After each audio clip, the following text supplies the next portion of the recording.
Listen, if you are in your 20s और 30s लेकिन अभी भी तुम्हें अपने छोटे मोटे खर्चों के लिए अपने पेरेंट्स से पैसे मांगने पड़ते हैं, then this video would be a game changer for you. क्योंकि आज की इस वीडियो में मैं तुम्हें डिटेल में एक्सप्लेन करूंगा कि क्यों 90% लोग कभी भी अपनी आइडियल लाइफ जी ही नहीं पाते और गरीब ही रह जाते हैं। आखिर क्यों दिन के 8 घंटे, हफ्ते के 5 दिन और साल के लगभग 11 महीने काम करने के बावजूद एट द एंड 90% लोगों के पास कुछ भी नहीं बचता। And the reason behind all this is only 4 reasons, जिसमें से 4 रीजन एक मेजर डिफरेंशिएटर है टॉप 10% लोग और 90% लोगों के बीच। लेकिन सबसे पहले फर्स्ट रीजन की बात करें तो वो है मॉडर्न पॉवर्टी ट्रैप। यानी इसका मतलब ये है कि आज के टाइम पे गरीब वो नहीं है जो कि सड़कों पे पैसे मांगते हैं, नहीं, गरीब वो बंदा भी है जिसके पास वैसे तो पैसे कम है, यानी महीने के बहुत कम पैसे कमाता है, लेकिन शो ऑफ करने के चक्कर में खर्चा काफ़ी ज़्यादा कर देता है। यानी अगर महीने के 10,000 कमा रहा है तो 9,000 के खर्चे कर देता है,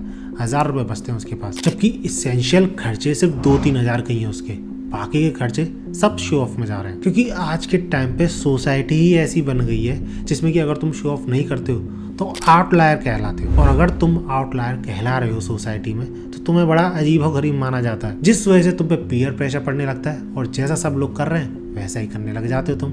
फॉर एग्जाम्पल तुम खुद बताओ, पुराने दिनों में कितने ही लोग लोन पे चीजें खरीदा करते थे। लाइक किसी के पास अगर गाड़ी हुआ भी करती थी तो वो इन कैश पूरी की पूरी गाड़ी खरीदा करता था। लेकिन आज के टाइम पे गाड़ी को एक एसेंशियल चीज बना दिया गया है, जिस वजह से 80 to 90% गाड़ियां लोन पर होती हैं हमेशा। ऑब्वियसली स्टार्टिंग में बहुत कम लोगों ने लोन पे गाड़ी खरीदी होंगी, बट धीरे धीरे करके ये एक नॉर्मल चीज हो गई, जिस वजह से आज के टाइम पे 80 to 90% लोग लोन पे ही खरीद रहे हैं गाड़ियां।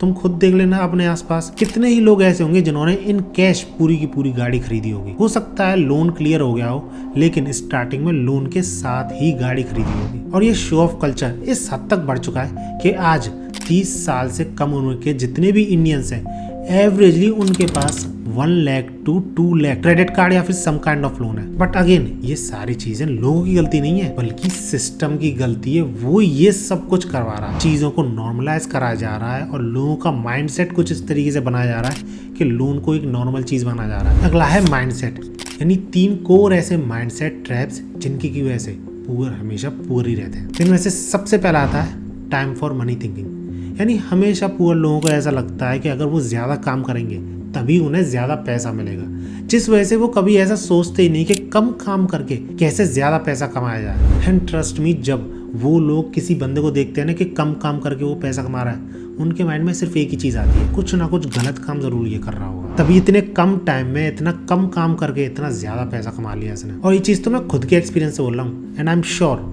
तुम लोगों ने भी ये चीज जरूर देखी होगी अपने आसपास रिलेटिव्स में, क्योंकि रिलेटिव्स को हमेशा सबसे ज्यादा खुशी रहती है कि वो बंदा क्या कर रहा है, कैसे कमा रहा है, कितना कमा रहा है। और अगर ये चीज़ नहीं पता है उन्हें तो बातें बनाई जाती है। इसके बाद अगला माइंडसेट ट्रैप है लाइफस्टाइल इन्फ्लेशन, जिसकी की बात मैंने स्टार्टिंग में की भी थी। जिसका कि मतलब ये है कि तुम अर्निंग बहुत कम कर रहे हो, लेकिन उसके कंपैरिजन में खर्चे तुम्हारे काफ़ी ज़्यादा हैं। 10,000 कमा रहे हो, 9,000 के खर्चे कर रहे हो। और अगर किसी की यही हैबिट बन जाती है तो आगे चल के अगर वो लाख रुपए भी महीने के कमाता है ना, तो वो खर्चे भी 95,000 के करेगा, जिस वजह से वो कभी सेविंग नहीं कर पाएगा, इन्वेस्टिंग नहीं कर पाएगा, और एट द एंड उसके हाथ में कुछ भी नहीं बचेगा। इसका थर्ड माइंडसेट है फियर ऑफ फेलियर, और ये चीज़ तो मैं काफ़ी बार देखता हूँ अपने आसपास। इनफैक्ट मेरे रिलेटिव में ही एक अंकल हैं जिन्होंने एक बार स्टॉक मार्केट में अपने पैसे इन्वेस्ट किए थे, सिर्फ 1 या 2 वीक्स के लिए।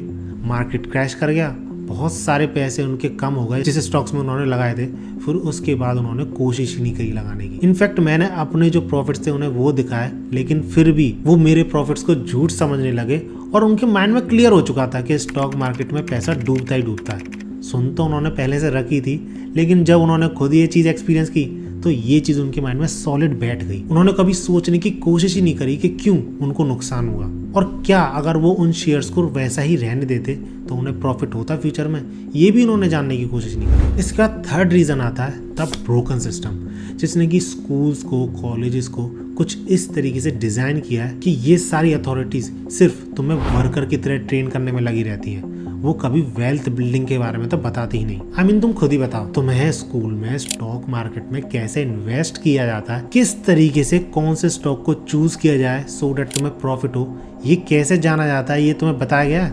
नहीं ना, स्कूल में, कॉलेज में कहीं पे भी बताया गया है? आई एम श्योर नहीं बताया गया होगा। तुमने ये चीज़ 101% इंटरनेट, गूगल या फिर यूट्यूब से ही देखी होगी और वहीं से जानी होगी। और ये चीज़ पता है क्यों होती है?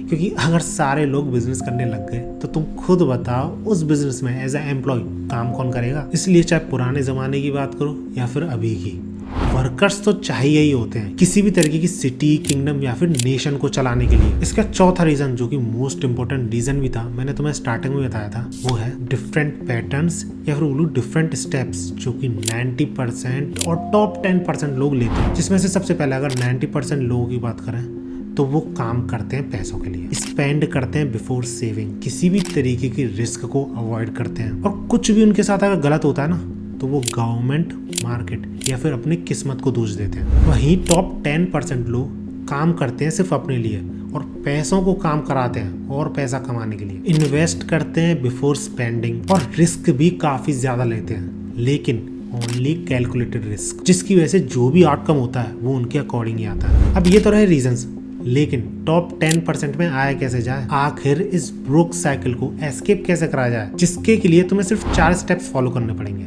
और उन स्टेप्स में से सबसे पहला है ऑडिट योर लाइफ। यानी तुम किसी भी तरीके का खर्चा करते हो, किसी भी तरीके की कमाई करते हो, किसी भी तरीके की इन्वेस्टिंग करते हो, हर चीज का तुम्हारे पास एक डेटा होना चाहिए। यानी तुम्हारा पैसा, फिर चाहे वो छोटे से छोटा अमाउंट क्यों ना हो, कहाँ कहाँ जा रहा है तुम्हें पता होना चाहिए। क्योंकि जब तुम ऐसा करते हो ना, तुम्हें रियलाइज होता है कि तुम कितनी सारी जगहों पे पैसा वेस्ट कर रहे हो, जिस वजह से एज अ हैबिट ये चीज़ काफ़ी अच्छी है, क्योंकि ऐसा करके तुम अपनी ओवर स्पेंडिंग हैबिट को ख़त्म कर सकते हो। इसका अगला स्टेप है pick one skill and master it.